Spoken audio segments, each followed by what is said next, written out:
Okay. So I think I shared this with you guys because you were on book club, but I'm going to change up the formula starting today, moving forward on Wednesdays, and we'll train and coach and answer questions for the first half hour. And then we will move into a work with me. So do not feel like you need to commit the whole hour. If you need to jump off, you can jump off. Um, but that's kind of my plan in trying to help as many people get to Leaders Retreat as possible is training and then work with me. So I wanted to look at, we had the amazing opportunity in Hawaii, in Mexico, whatever beach I was on. It was not Hawaii. In Mexico, our keynote speaker was Phil Jones. So you guys may remember him from book club. Maybe 6 months ago, he did the book, What to Say, or what to, do you remember what I'm talking about? And it was like 20 things to say. He's written a few books, but he spoke to us and it was really, really amazing. And so I wanted to share some of his tidbits, but also first open it up to any questions. Does anybody have questions about anything they have going on right now?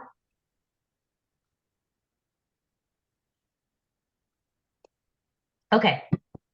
So one of the things that Phil started with is acknowledging that knowledge doesn't lead to power. It's actually the action that leads to the power. And it's interesting because Genevieve in her coaching yesterday, she didn't say as much, but she said statistically, if you really work on something for, I think it's 100 hours, the outliers say like 10,000 hours, 1,000, whatever. But Genevieve, like if you work on something for 100 hours, you're going to be really proficient at it. Would you agree? Like really full focus. And so she said that actually only comes out to 17 minutes of professional development a day, which is really not that much. If you can dedicate 20 minutes a day to learning, and here's the thing, putting it into action, not getting stuck in the learning. Honestly, I would way rather sit here all day long and listen to podcasts or watch videos being trained and take notes all day long than actually reach out to somebody and try to sell them Plexus. Way more comfortable. I'd rather learn all day long. I don't actually make any money by learning. I do, though, can make money. And here's what he said. Is there anything in your business you should be doing right now, but you aren't? Raise your hand if there's something you should be doing in your business right now, but you're not. Angie's got her hand up. Angie, do you want to share? Sending messages.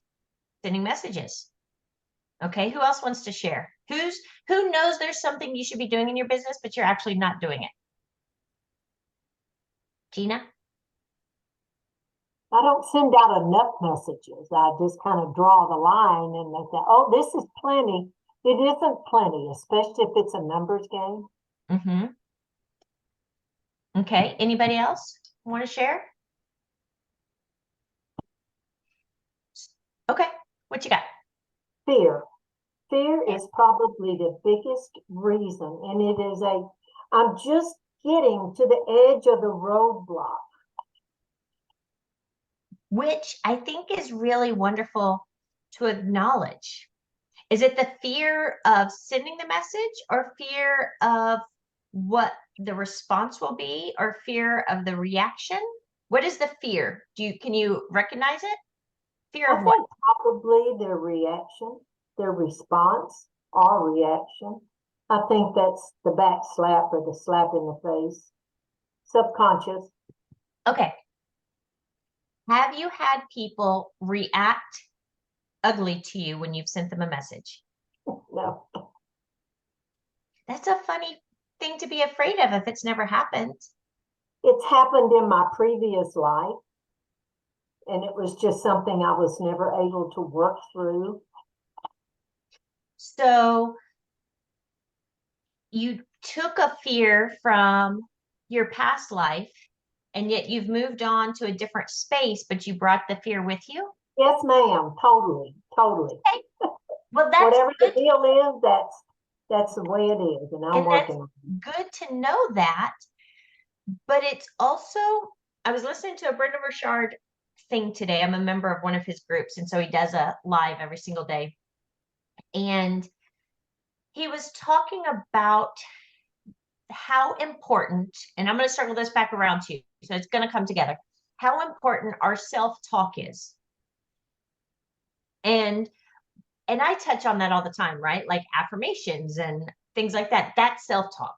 Saying good things to yourself about yourself in the mirror. That's great. Mel Robbins has the high five, like go in the mirror and high five yourself every day. So there's different things, right? But he took it to a level I had never thought of. And he said, has anybody in the room ever had to send a really hard message or a really hard email to somebody? Of course, we all have, right? Or made a very hard phone call. And he said, whenever I have to do that, I always, before I open up my email and start typing, I take some time to self-talk. He said, what I really want to do is send them a list of 47 things that they did wrong that they need to fix. I want to, tell them that, or send them a list of all the things they need to do to be better or whatever. But he said, I have to, before I have these difficult conversations, remind myself, like, you are not the person that beats somebody up. You are not a person that points out to somebody everything that they do wrong. You are a person who lifts people up. You are a person who makes sure things get done while also lifting somebody up. He said, it doesn't mean I don't have difficult conversations. It means I stop and I talk to myself and remind myself of who I am before I move forward.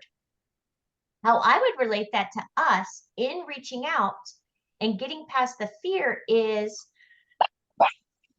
having your self-talk that is, I am a person who cares about helping other people get better. I am a person who loves people big. I am a person who cares about changing the world one person at a time. And then when you send a message from that place, when you're in that place, like when I said those things, there's no way I could then send a slimy, hey, do you want to buy my pink drink message? Because that's not who I am. And that's not who I just reminded myself I am. I reminded myself that I am reaching out because there's a real possibility that I could help this person. And when you reach out from that place, doesn't that feel good? Like, what if I said, you have $10,000, but you have to give it away in 3 hours? How much would you love calling each person or each organization to give them a little bit? Because you knew you were going to be just doing something that would make them happier or lighten their load, or do you know what I'm saying? Mhm. So what if you thought about your reach outs as that? Like, whoever shared Plexus with me changed my family for generations. Not only am I 3 years past my terminal date, my children are now have a fully engaged mother that doesn't miss a freaking thing.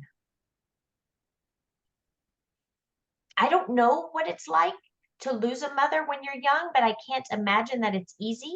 And my children now will not experience that because somebody told me about plexus. That's more than life changing. That is generational changing, right? Like I was repeatedly attempting suicide before plexus. So can you imagine my children or my grandchildren hearing the story of your grandma was really great and then she killed herself? Not that that's what the story would be, but you get where I'm going? You don't know what anybody is going through. And so to stay silent because you're afraid of what they might think is very selfish. And what if one of your things before you reached out is, I'm not selfish. I share what I love. Even if it means they're not ready. Even if they don't order right now, the fact that you've shared opens it up for them to come back to you when they need it. I don't know anybody else close to me, period, that I could have possibly found out about plexus from or ordered plexus from. Like, you know how some people are like, everybody sells plexus. Everybody doesn't sell plexus. I know a lot of people that sell plexus because I've done it for 9 years. But if I look at my circle of friends, not one of them sell plexus. So because one did, my family has changed for generations. What if you were that person? Debbie on this call has a remarkable story because one of her friends shared and it changed. Her daughter has lived many, many years when she didn't expect to because of plexus, because one person posted about one product. It has changed Debbie's family. I can't imagine what it would be like to lose a child. And Debbie has not. And it's not all due to plexus, but it helped a lot because one person shared. Am I right, Debbie? I'm muted. Sorry. Why? I'm in a I'm home right. all alone. There's nobody here. Nobody's making noise. You can be unmuted. But is that not right? True. One person who actually hasn't shared plexus with a single soul in 7 years, if that person hadn't shared, how many years ago, Debbie? Oh, it's been at 7, least 6 or 8? 7. Yeah. If that person who doesn't do anything anymore at all hadn't shared for a minute, and I mean a hot minute, that person maybe shared for a hot minute. But Debbie saw it. Same with the person that shared with me. She shared for a hot minute. Well, and I think that, I think that, okay, so I'm a Christian, God-loving woman. He sets us up for success. Mhm. He knew what I needed because a year previous, we had a nurse tell us about gut health. Now, had I not had that experience with that nurse, I may not have looked. So you wouldn't have never noticed know it. who God's setting you up for. And That's here's why the you thing. post. If God is setting those people up, they still won't find it if you don't share it. True. Yeah. Because Debbie went to 400 million places trying to find the probiotics she was told to go get that were all in VitalBiome that Heather posted about. Right? So you don't know if one of your friends didn't go to the doctor yesterday and was told, hey, you need blah, blah, blah, blah, blah. Because people are not posting that. People are like, hey, my doctor said I need, some people are like I would, right? But everybody is not Christy Barkley. Their whole life is not on social media. People are not posting about their needs or the things they're suffering in. Sometimes they are, but most aren't. But you can be that hope. You don't know that they weren't just told that they need something that you have to offer because you're too afraid of what they might say if you reach out.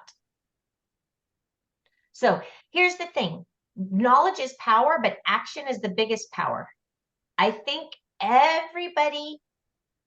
most people are, if they are not successful in network marketing, it is typically because, well, Either they don't have a great product or they're not reaching out to enough people. Can we all agree? Mhm. Mhm. But all those people are totally normal people who have conversations with strangers all day long. Do you chat for a second with the grocery clerk checking you out? Do you chat next to somebody if there's a really long line, like at Starbucks? I don't know. I don't go. But you're in situations all the time where you're forced to talk to strangers. Are you mute or do you talk? So you will not convince me that you don't know how to reach out and love on people. You can't convince me. Not one of you on this call needs another training in how to reach out to people. I can give you scripts all day long, except for you already know how to talk to humans. Do you not? And if you're waiting for the perfect script, it is not coming, because what's perfect for you is not going to be what's perfect for Angie, and it's not going to be what's perfect for Debbie. There is no magic script. There is just loving on people and asking the right questions and listening. So then let me go in. Does that make sense? Questions? Can anybody argue with that? I thank you for sharing your vulnerability of being afraid. And I don't think that that is uncommon. I think that is most people's reason. They create reasons not to reach out. I've heard every reason under the sun on why somebody can't reach out to people. That's okay. You don't have to. You also will not rank up continually if you cannot reach out to people. And the cannot is a choice. It's just a choice. How many ever people you reach out to is going to be how your team grows. Also, because people that join you will watch what you're doing and do what you do. Simple as that. If you're not doing it, if you're not adding 3 people, but you tell people, hey, you should add 3 people a month, but you're not doing it, they're not going to do what you're not doing. Right. Okay. So he did this funny example, and he talked about, where am I? Hold please. Okay, there's different levels of conversation. Let's practice. Okay. Debbie, I'm going to ask you a question. You just answer, okay? Okay. How are you? Great. So that's a level 1 conversation. It's over. It just ended, right? Sometimes people are level 2. I'm going to let you guess what level 2 is, and I'm going to say, Debbie, how are you? Great.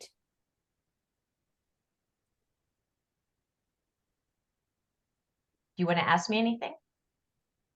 Oh, I don't know. Because see, when you say a level 2, how are you? But sometimes they don't. Sometimes people don't Usually respond they- back. Correct. Correct. But we're going to work on that. Also, by you not being a level 1 answerer, it will allow you to have deeper conversations with people. It is not uncommon for people to ask you how you are. What is uncommon is that you're able to grow the conversation from there. You get to decide, are they just asking me that, or do they really want to know? Mm-hmm. Right? And typically we assume they don't really want to know. So Debbie, great job on finding level 2. How are you? I'm good. How are you? But okay, so Debbie, let's reverse it. You ask me. All right. How are you doing today, Christy? I'm good. How are you? I'm doing pretty good. Anything Okay. new? So you did what is 99% of the time going to happen, and that is mirror the answer. Ah, okay. Yeah. You recognize that? Yeah. Typically, people will mirror the answer to whatever you said, because that's common courtesy. Yep. Right? Because again, you're assuming nobody actually, you don't actually want to know. Also, you don't have time to know how I'm really doing. We're going to be here for a minute. Am I right? Sometimes. people mirror. And so the thing is, and he talked a lot about preparing. This also relates so perfectly to the self-talk, and that is spending the time to prepare questions in advance. You know you're going to a dinner party. You know you only know 2 out of the 20 people there. Do you go in unprepared, or do you spend time thinking of questions you can ask strangers to get to know them? I've never Typically, thought of most of us go unprepared. And what happens? Nothing. Nothing significant at all. What if, in the same mind of self-talk, was the preparing? And that's where I think it's similar. Like, because if you have to send a hard email or have a hard conversation, if you take the time to prepare for it in advance via self-talk, you're going to handle it much differently than if you just fly off the handle and start typing. Am I right? Whether it's an email or a text message, so easy to get going. Unless you slow down and you prepare. So Brendon Burchard talks about self-talk, reminding yourself who you are, and that will help you answer. What Phil Jones talks about is prepare for every situation. And then you will have the opportunity to learn so much more about people. And guess what happens when you learn about people? You can help them, right. serve them. It may not be Plexus. You know what? You may meet somebody whose grandkid is coming to visit, but the daughter's flying in and they need to borrow a car seat, and you may have a spare car seat that they can borrow for the week. Would you have known that if you had just said, "How are you?" "I'm good. How are you?" "I'm good." "Okay. See ya." How many of those conversations do we have in a week? Right.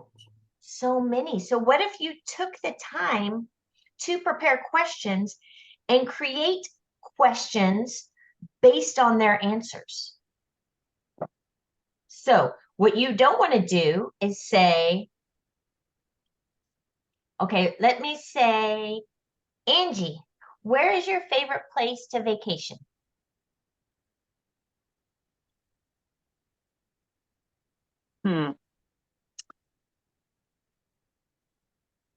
I'm not sure I have a favorite place to vacation. Make one up for the sake of role play. Okay. Jamaica Beach. Jamaica Beach. Oh my gosh, I love the beach. Did you know I just went to Mexico? I spent like 5 days on the beach. Beach was amazing. The sun was amazing. The pool was great. The dinner was amazing. Like, I don't know if you've ever been to Mexico, but if you do, you should totally fly into Cancun, and then you should drive south for about an hour. The resorts there are remarkable. I get that you like Jamaica, but you would absolutely love Mexico. Y'all, how is this conversation going? Kind of one-sided. Do you feel heard at all, Angie? No. Okay. That is a real life example of what some people are guilty of in Plexus. What is Plexus? Blah! What I just did about Mexico. Can you see it? Have we all been guilty of that before? Maybe not all the time, but have we sometimes overshared because we're like, oh, they asked us about Plexus. There's my chance. Is that a good conversation? No. What would be a good thing back is when Angie said the beaches of Jamaica, is if I said, what do you love about Jamaica? And then we're pretending, right? So now she's got to make up an answer because she really just made that up. But do you see? And we just I take what she says and ask a little question and ask a little question and ask a little question. And what happens now, because I came prepared to the party with not your average plan to ask people how they are, but to have an icebreaker like, my name's Christy, nice to meet you. I know this is random, but what is your favorite place to vacation? I'm always looking for new places to visit. Guess what happens now? People feel heard, loved. I'm going to ask them little questions. I'm going to leave that party knowing a lot more about a few people than knowing that all 20 are great. If 20 people at the dinner party told you you're great, how many do you think are actually great? Maybe one. Maybe one. Two, if the wife is really great and so the husband's doing well also, right? Do you see the difference in going in prepared,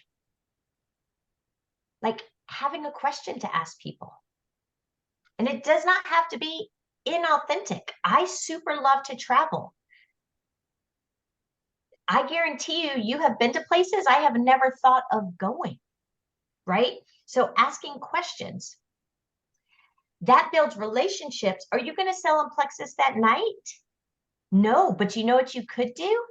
Message them the next day on social media and go, hey, I forgot the name of that resort you stayed at. Will you send me There you go. that resort? Right.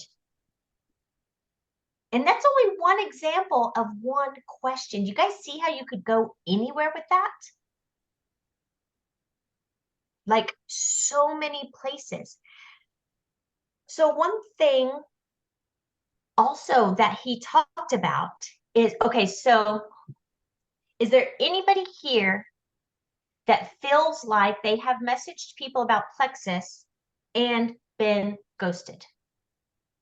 And then I'm going to stop here because I just realized it's 2:30 and we're going to go start working with me. But has anybody ever felt ghosted when they've messaged somebody about Plexus? Angie has, that's all. I Mhm. have. You know I have. Okay, so everybody has felt ghosted before? Phil spun this on its head and he said, people are not ghosting you, they don't know how to answer you. Hmm. That means that you have not answered, you have not given them a good question that they're able to respond to, or you've given them two questions. I hadn't thought about that. One question at a time that's easy to answer.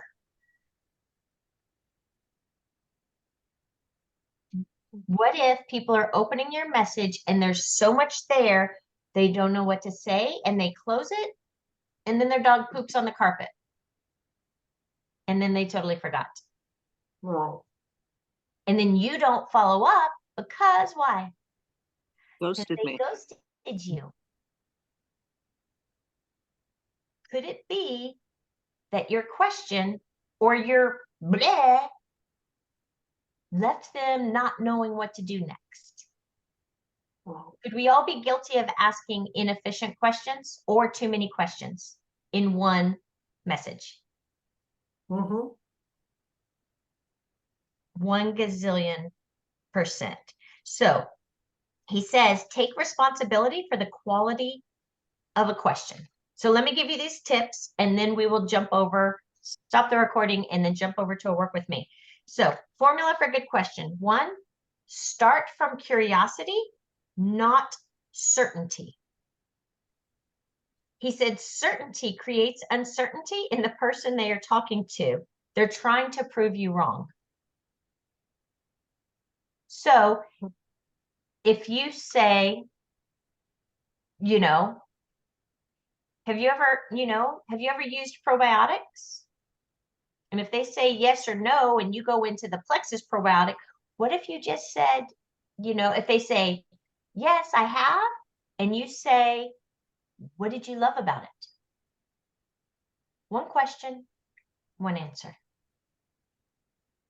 Even if they loved it, you can still work around to, would you be willing to try ours, but not right away, right? You could say, is there anything you hoped to achieve by taking your probiotic that you didn't? You're letting them run the conversation with their information. Because when we bleh all this information that we're 100% certain about, people's natural tendency is going to be like, oh. Some people will go along with it and some are going to try to prove us wrong. My husband is one of those humans. His best friend is one of those humans. He said his best friend looked in there. He's got all kinds of health issues. He does plexus once in a while, but I told you guys about this one time where he texted me and was like, I just ordered this probiotic. Can you help me start it? And I was like, no, I can't. I sell probiotics for a living. Where did you order that from? He goes, Amazon. I go, no. You can send it back if you want. Rob said 2 days ago, he walked into the gym with something green in his water bottle. And Rob said, what is that? And he goes, some kind of greens powder. I heard it was good for me. And Rob said, I about lost it. Rob doesn't even take our greens. But Rob's like, the heck is wrong with you? Like, my wife does this for a living. Where are you getting this crap? Amazon. Right? Amazon. Yes. So, but start from curiosity. I could tell him all day long and he's going to keep pushing back. He's going to keep trying to prove me wrong. Something about price. I don't know how much money he's going to waste before he finally just orders, but whatever. Okay, number 2, have empathy. And that is show the person that you know them. And how do you do that? Because you know them. You only know somebody if you ask questions. Okay, so number 1, start from curiosity. Number 2, have empathy. With empathy, the goal is helping people get what matters to them, not what matters to me. What does that mean? If somebody only wants energy and only wants active, even though that means I get no leaders retreat points, win-win is they order active. I now have a new customer and a reason to follow up about other things. But a win-win would not be, hey, I only really want active and I sell them a triplex. That would not be a win-win. Right? They would have felt unheard. And I would just be trying to go to the Dominican Republic. Okay, so number 3, have the courage to take action. Ask curious questions and then take bold action or ask bold action focused questions. Are you ready to order now? Is that question confusing to anybody? Are you ready to get ordered now? Anybody confused?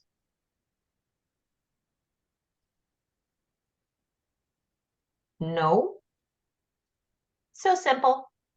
Such a simple question. So, okay.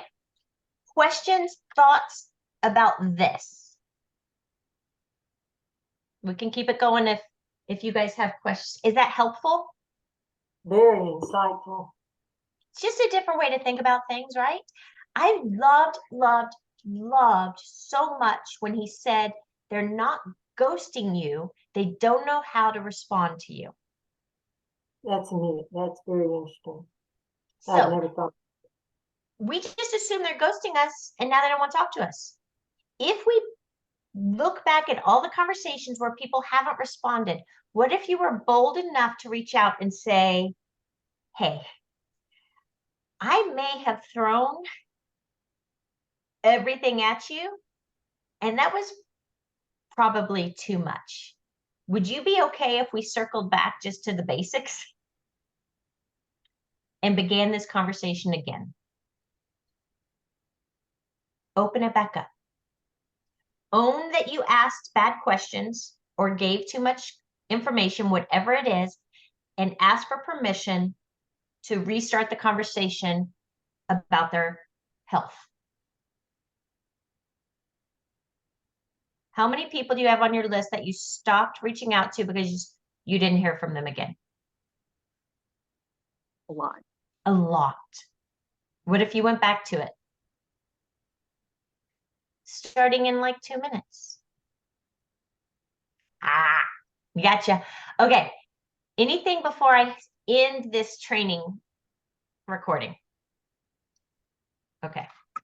Let's, Could you repeat what you said? Hey, I may have thrown too much at you. hey, I may have thrown too much at you. Let's see. I don't know what I said, but it probably would be something along the lines of, hey, I probably threw way too much at you, and that was a lot to take in. That is totally my fault. Sometimes I get excited and say too much. Would it be okay if we started this conversation again?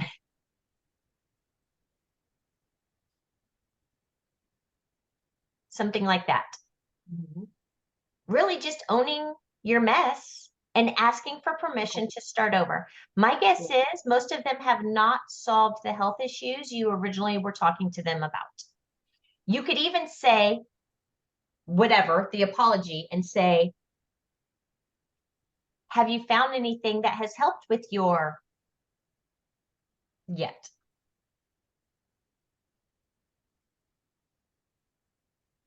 You could then say, that's amazing. I'm so glad that you're not suffering so much. What's helping you?